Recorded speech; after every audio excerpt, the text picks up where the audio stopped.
Serachi pregunta hoy con el ex magistrado y ex fiscal del caso Pinchazos, Harry Díaz. Bienvenido, magistrado. Quiero desgranar un poquito el caso Martinelli y en especial la decisión del Tribunal de Apelaciones de anular la sentencia y llamar a un nuevo proceso. En este veredicto se dejó por fuera dos delitos importantes, peculado y peculado de uso. ¿Cuál es su opinión al respecto, tomando en cuenta que en la jurisdicción de cuentas todavía avanza el proceso por la pérdida de la pinchadora, donde los vinculados son precisamente los mismos que ya fueron condenados en la esfera penal, Garús y Alejandro Pérez? Muchas gracias, Flor, por la invitación. Vamos a tratar de esclarecer, primero que todo, que el Tribunal de Cuentas es una jurisdicción independiente a la penal. Así que independientemente de lo que ellos estén haciendo acá hay otras reglas de juego que hay que seguir. El fallo del 20 de noviembre definitivamente que hay que quitarse el sombrero por la posición que asumieron dos magistradas en este asunto.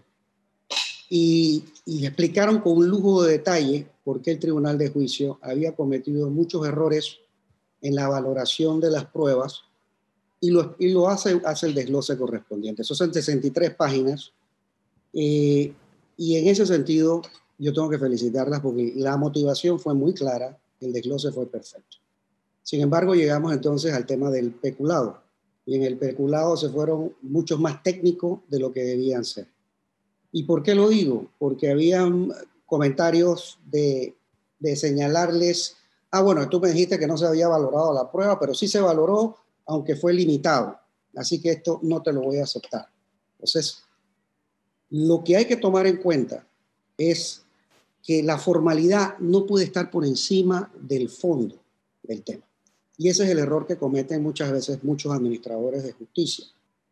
En este sentido, debo decir que no solamente fueron muy técnicos, ya la Corte Interamericana de Derechos Humanos en un fallo del 2005, Acosta Calderón, algo así, contra la República de Ecuador, señaló que los recursos deben ser sin formalismo, sencillos, porque lo que se está buscando es la protección de la justicia, la verdadera tutela que nos promueve los expedientes y los casos. Entonces, irse muy técnico a esos aspectos, después de que ellos mismos han reconocido, y debo citarte, Fojas 29, 30 en adelante, han reconocido lo siguiente, y te lo tengo que leer porque no quiero que la gente diga que uno está inventando. Página 29, de lo visto deriva una responsabilidad jurisdiccional de ponderar en forma más cuidadosa todos los datos testimoniales acerca de un grupo de 3 personas ubicados en el edificio 150, cuyos propósitos se alejaban sustancialmente, o sea, te estoy haciendo los recortes de párrafo para no tener que leer toda la página, cuyos propósitos se alejaban sustancialmente del objetivo de garantizar la integridad nacional y del carácter excepcional del Consejo de Seguridad para realizar labores paralelas de interceptación de comunicaciones utilizando varios sistemas informáticos como Pegasus a partir del 2012.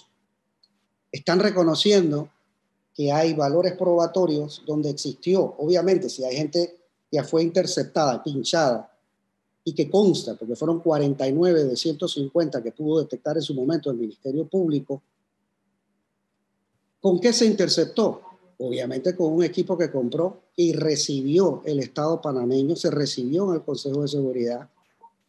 Eliminar entonces el peculado de uso y de malversación, porque ellos mismos también reconocen que a partir del 2014, cuando tuvo que salir el gobierno de Ricardo Martinelli, se ordenó la desmantelación del equipo. ¿Por qué es grave que vuelva a haber juicio sin estos dos delitos? Entiendo que estos dos delitos tienen una pena mayor que los dos delitos por los que va a ir a juicio. ¿Eso fue clave en la decisión? Sí, muy bien. Tienes 4 delitos. El de interceptación, 4 años, el de seguimiento, 4 años, el de peculado por malversación, que fue uno de los que no se anuló, 10 años, y el peculado de uso, 3 años. Si tú eliminas el peculado de malversación y el de uso, estás renunciando a una prescripción de 10 años. Ahora, ¿qué te queda? Una prescripción de 4 años. Y vas a tener que empezar la fiscalía y los querellantes un rejuego de ver cuándo se interrumpió, cuándo se suspendió la prescripción de la acción penal para el cálculo de esos 4 años. Y según usted, ¿cómo sería ese cálculo? Porque Martinelli ha circulado un audio en el que dice, este delito es por tantos años, este delito es por tantos otros años, yo no iría preso por tal razón y la prescripción sería pronto. ¿Eso realmente es como él dice? Bueno, si te pones a analizar los reglamentos y los plazos de prescripción, definitivamente que tienen que tomar en cuenta que se suspende durante todo el trámite de la extradición, la imputación interrumpe, pero hay que ponerse a ver matemáticamente cuándo se interrumpió, cuándo se suspendió, para ver si han pasado o no han pasado los 4 años. Entonces, eso es un tema que yo no quiero venir en el cálculo, pero es evidente y ya hay preocupación de querellantes de que esto puede estar pronto a prescribir. Los 4 años. Y entonces él alega que hay presiones para que vaya a juicio en el 2021, pero que el SPA no tiene fechas disponibles hasta el 2023. Bueno, el sistema penal acusatorio ha colapsado, como yo lo advertí hace muchos años atrás. Pero él debe entender que esto no es que se va a poner en fila como cualquier caso nuevo que tiene que ir a una audiencia. Aquí estamos ante un juicio, un tribunal de apelaciones que anuló parcialmente un juicio oral, y eso debe tener prioridad por efectos precisamente de la prescripción. Él alega que no lo pueden juzgar 2 veces. ¿Eso por qué no aplicaría? ¿No se trata del mismo proceso? Por supuesto que es el mismo proceso. No sé quién le ha explicado a él, qué abogado le ha dicho que hay doble juzgamiento. Si precisamente el artículo 165 te señala cuáles son los recursos. Tienes reconsideración, apelación, anulación, casación y revisión. ¿Qué se hizo uso por parte de los querellantes después que hubo el fallo del Tribunal de Juicio, la barbarie de fallo esa? Lo que hicieron fue presentar anulación con causales de casación y anulación. Así que estás haciendo uso de una misma causa del mismo proceso. Aquí no hay doble juzgamiento. Vamos a un cambio comercial, ex magistrado. Ya volvemos. Esto de Flor Mistrachi Pregunta, hoy con Harry Díaz, ex fiscal del caso Pinchazos. No se vaya.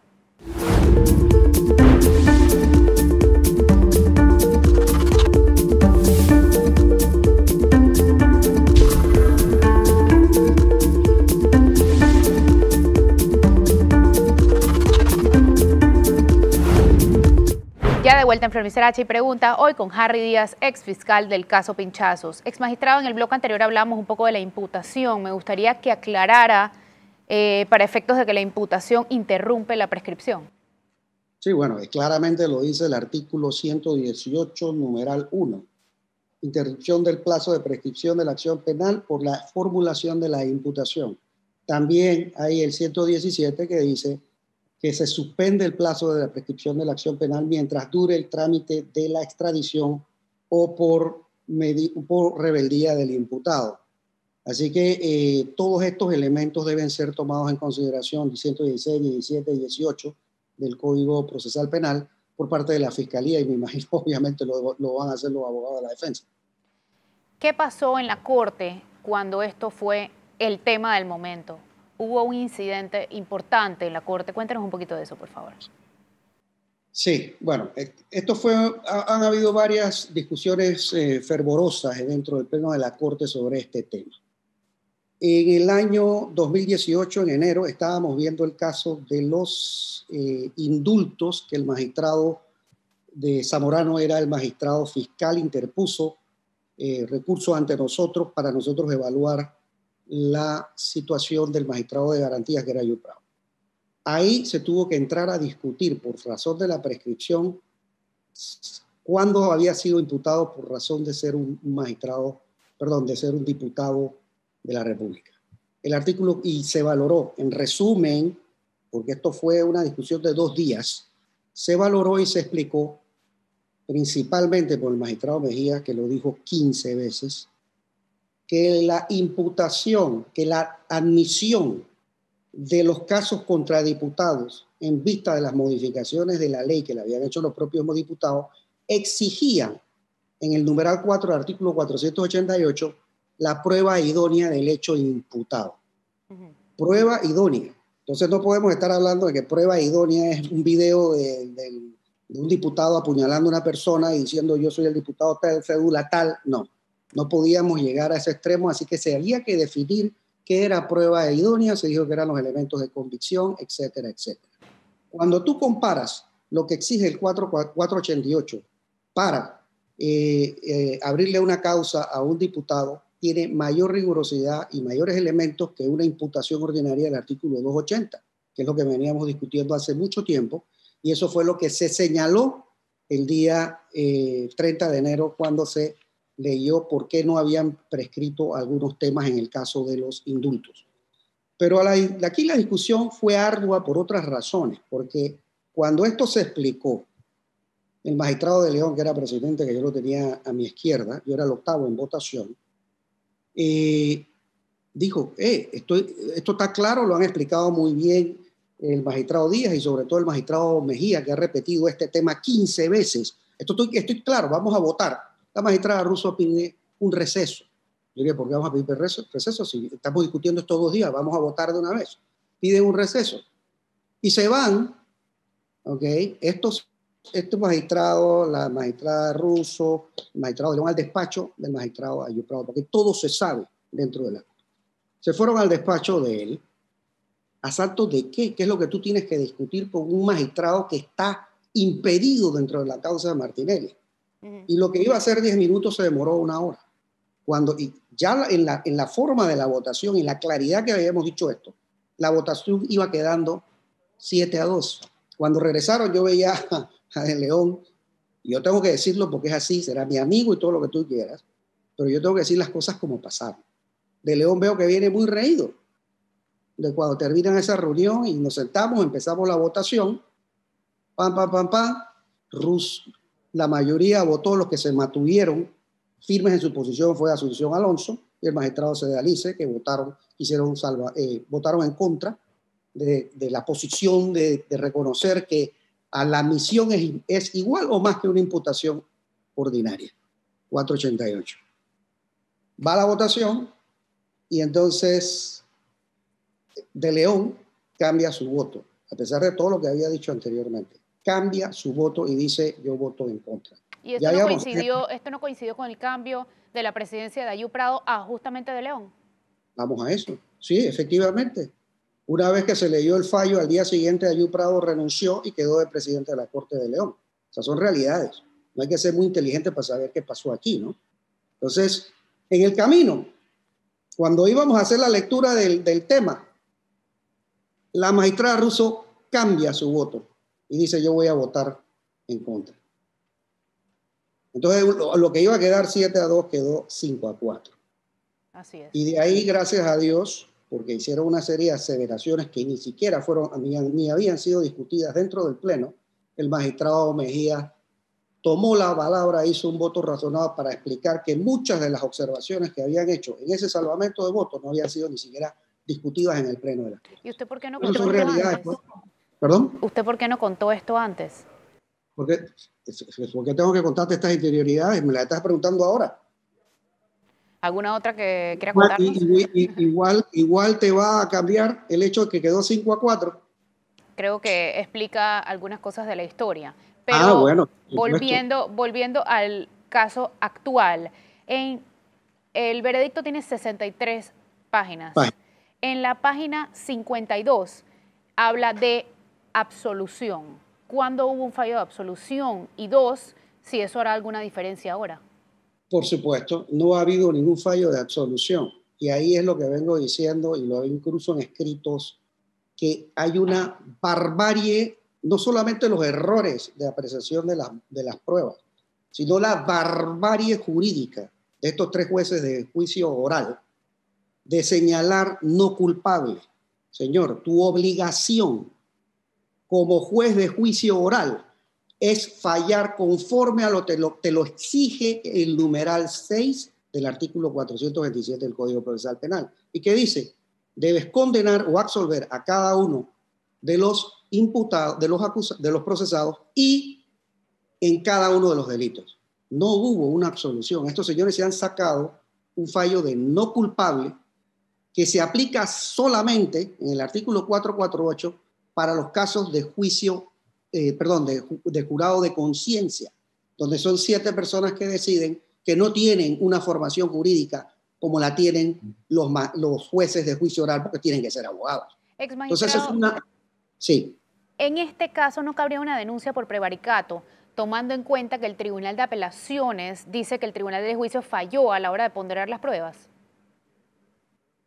Por supuesto, pero es que ahí voy también. El Tribunal de Apelaciones, para mi concepto, se fue muy tecnicismo, se volcó al tecnicismo en la parte del peculado, de malversación y de uso. Pero yo les pregunto a ustedes, ¿por qué entonces el Tribunal de Apelaciones no aplicó el numeral 3 del artículo 63 que les obliga a todos los jueces a corregir las irregularidades? Y esto para que haya un juicio eficiente y transparente, como lo dice el numeral 2 de ese mismo artículo. Si tú sabes que hubo un error garrafal, tenías que enmendarlo. Y la única forma de enmendarlo es decir, hey, hagan un nuevo juicio oral en los 4 delitos y digan si está condenado o absuelto. No me salgan con esta locura de no culpable que no está en la ley. Y eso fue un fallo ilícito y lo debieron haber corregido de oficio el Tribunal de Apelaciones. Vamos a otro cambio comercial. Ya volvemos. Esto es Flor Misrachi y Pregunta.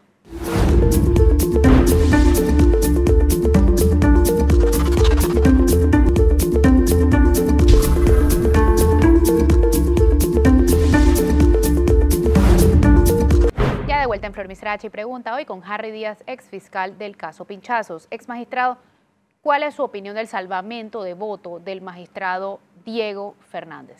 Bueno, ese salvamento de votos se dedicó a resaltar el formalismo por encima del fondo. Y en mi concepto, y no soy el único que lo ha dicho, es como si la defensa de Martinelli le hubiera dicho al señor, al magistrado Diego Fernández, esto es lo que tienes que decir en tu salvamento de votos. Realmente no comprendo esa posición, me sorprende, pero bueno, ya la historia dirá y cada quien con su conciencia. Fueron 2 contra 1, pero la decisión fue volver a hacer el juicio. ¿Esta decisión del Tribunal de Apelaciones a usted lo hace pensar que el sistema judicial funciona? Para nada, para nada. Yo debo recordar que este sistema penal acusatorio ya colapsó. Y esto era obvio. Es un sistema mucho más caro que el inquisitivo.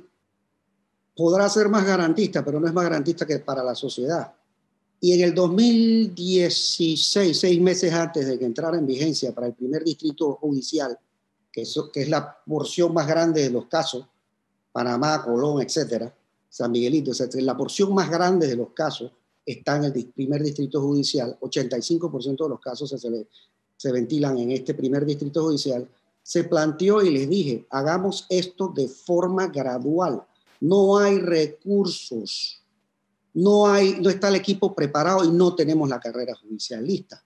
Entonces, esto hay que cogerlo con calma.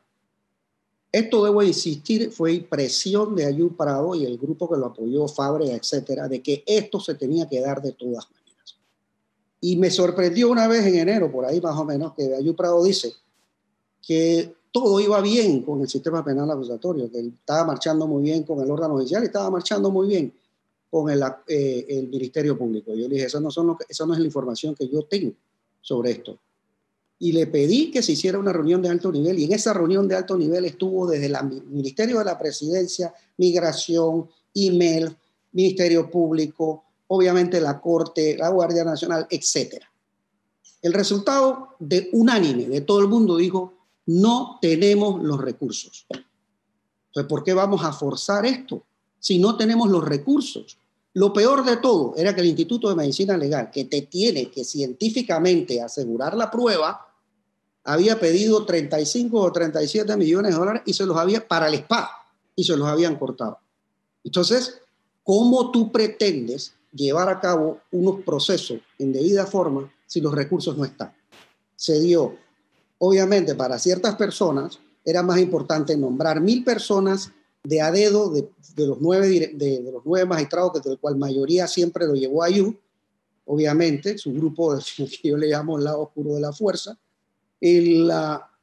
nombraron casi 1.000 personas de a dedo, sin concurso. No había carrera judicial, todavía no han realmente implementado la carrera judicial. Habría que ver qué jueces tocan para este proceso, si son independientes o nombrados de a dedo. Todos los jueces del sistema penal acusatorio fueron nombrados directamente por el Pleno de la Corte. O sea que usted no tiene esperanza en este nuevo juicio.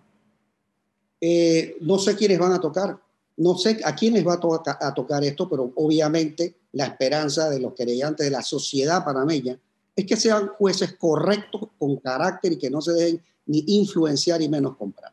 Ex magistrado, ¿cómo aplicaría el fuero del partido en formación de Martinelli en este caso? Bueno, eso del fuero creo que ya se ha discutido anteriormente y lo ha dicho el Tribunal Electoral, que una vez que se levanta el fuero electoral para un proceso ya no es necesario volver a pedirlo, y esto sigue siendo la misma causa, por más de que saque un fuero posteriormente ya tiene un proceso andando. Obviamente todas estas son formas dilatorias de querer postergar el proceso para prescripción. Los testigos protegidos que van a entrar a jugar un papel muy importante en este nuevo proceso, ¿qué elementos distintos, qué elementos determinantes podrían aportar ellos al proceso? Es que lo que aportó el testigo protegido era sencillamente decir, señores, aquí se hicieron una serie de interceptaciones telefónicas con una serie de equipos, y todo eso se corroboró. Todo eso se corroboró. Así que ya el testigo que se usó para obviamente tener una serie de pruebas, cumplió su función. El grupo de Martinelli alega que esa versión está viciada porque lo nombró el gobierno de Varela. ¿Qué piensa usted de eso? A mí me nombró Martinelli y también estoy viciado en mi cargo de fiscal. Para nada. Lo que pasa es que es muy fácil decir que está viciado porque lo nombró Varela. Eso no tiene nada que ver. El CD de la información que estaba en la computadora de Rolando López Picuiro, ese elemento se manejó estando el caso en la corte. ¿Qué papel jugaría ahora? Acuérdense que todos esos documentos, toda esa investigación previa llegó a la corte tal cual como estaba. Nosotros en la corte, y aquí tengo que hacer un paréntesis, teníamos solamente 2 meses para acusar. Un mes más si era un caso complejo. Eso lo establecía el artículo 491A, que se incluyó en la ley 55 de 2012. Y acuérdense que ese artículo fue declarado inconstitucional en el 2015. Sin embargo, se mantenía vigente para el efecto de yo tener que acusar en ese periodo de tiempo. Si no lo hubiera hecho, es la seguridad que Martinelli hubiera dicho que no se cumplió con el término establecido en la ley y que el juicio ya era nulo. El fallo, como dijimos en el bloque anterior, tiene 63 páginas. ¿Se pudo haber cambiado ese fallo en un día como él alega que ocurrió? No. Eso es muy difícil. Yo creo que las 2 magistradas se portaron a la altura y tenían claras sus ideas. Es un fallo muy motivado y razonado, con excepción de la parte de decir que había una absolución y dejar por fuera la parte del peculado. Obviamente hay esperanzas, no hay que quitarle el mérito de las magistradas, sin embargo, pone en peligro el caso por razón de la prescripción. Y aquí quiero hacerte un paréntesis. Acuérdense que con la ley 35 del 2013, en el periodo de Martinelli, un año antes de salir del gobierno, hicieron modificaciones y cambiaron el artículo 116 y cortaron por la mitad los términos de prescripción. Es decir, que si él no hubiera hecho eso durante su periodo, la prescripción de estos 2 delitos sería de 8 años y no de 4. Correcto. ¿Okay? Importante detalle, y con eso nos despedimos de Flor Misrachi Pregunta esta semana con Harry Díaz, exfiscal del caso Pinchazos. Que tengan un buen domingo.